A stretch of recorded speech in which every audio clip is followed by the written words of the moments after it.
Let's solve equations with more than one variable. Cross-multiply to solve for the specific variable. Equation 3. Solve for the variable n.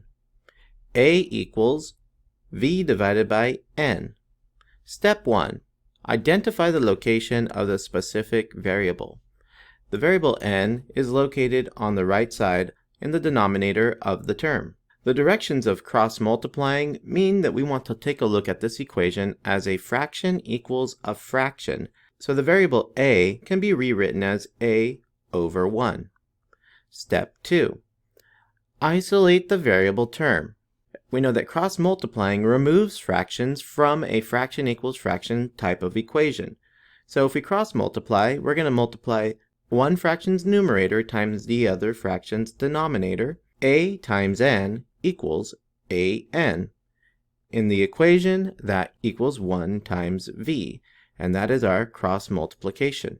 Simplifying, a times n is a times n, and 1 times v equals v. We have now isolated the variable term because there is no other addition of other terms on this side of the equation. How did we isolate the variable term?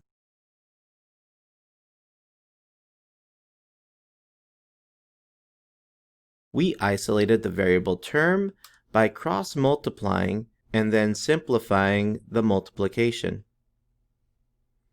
Step 3. Isolate the variable. Now we need to solve for n. Here is our variable n, and just like before when we have a coefficient, we need to divide that coefficient to every term in the equation, and that will allow the n, or the variable we want to solve for, to be alone on one side of the equation. So we divide all the terms in the equation by the variable a.